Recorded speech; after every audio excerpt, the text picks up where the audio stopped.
You spent 40 years paying into Social Security. You did the math, you know your monthly check, and you think you finally understand what retirement looks like. Then tax season hits, and suddenly the government wants a piece of the very check you thought was already yours.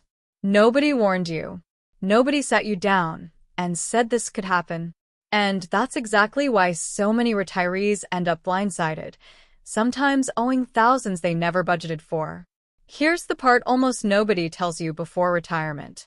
Social Security isn't always tax-free. In fact, depending on your total income, up to 85% of your benefits can be taxed. Not 85% of your income, 85% of your Social Security check itself, added right back into your taxable income like it never left your paycheck at all. So, how does this actually work? The IRS uses something called combined income. That's your adjusted gross income, plus any non-taxable interest you earn, plus half of your Social Security benefits. Add those three together, and that number decides how much of your benefit becomes taxable. It's a formula most people never hear about until they're already retired and staring at a tax bill they didn't see coming. If you're single and your combined income lands between $25,000 and $34,000, up to 50% of your benefits can be taxed. Cross $34,000, and that jumps to 85%. For married couples filing jointly, the thresholds are $32,000 and $44,000. And here's the kicker. These numbers haven't been adjusted for inflation since the 1980s. That means more retirees fall into this trap every single year, not because they're wealthy, but because the brackets simply never moved. Now think about what actually counts toward that combined income. Withdrawals from a traditional IRA or 401k, part-time work income, rental income, even interest from municipal bonds that you assumed were tax-free.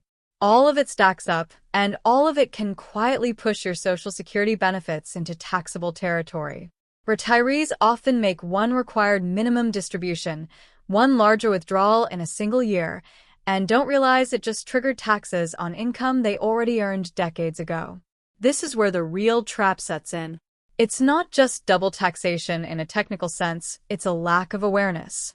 Most people plan their retirement income around their pension, their savings, and their Social Security check as three separate, simple numbers. They don't realize these numbers interact. They don't realize that pulling extra money from a retirement account in December could mean owing extra tax on Social Security they already received in January. So what can you actually do about it? Timing matters more than most retirees think.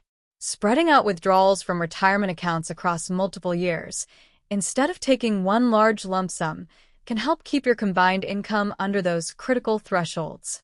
Roth conversions before you start collecting Social Security can also reduce future taxable withdrawals, since qualified Roth distributions don't count toward combined income at all. Some retirees also look closely at when they claim Social Security in the first place, because delaying benefits can shift how income lines up year to year. None of this means Social Security taxation can be avoided entirely for everyone. For some retirees, especially those with substantial pensions or investment income, some level of taxation is simply unavoidable. But understanding the formula and planning withdrawals with it in mind is the difference between a manageable tax bill and an unpleasant surprise every April. The honest truth is this. Social Security was never designed to be a simple, tax-free safety net for everyone. It's income, and the IRS treats it that way once your total finances cross a certain line. The retirees who navigate this well aren't the ones with the most money. They're the ones who understood the rules early enough to plan around them. If this helped you see Social Security taxes a little more clearly, subscribe for more videos that break down exactly what retirement planning looks like once you get past the surface level advice. There's a lot more nobody tells you until it's too late, and I'd rather you hear it now.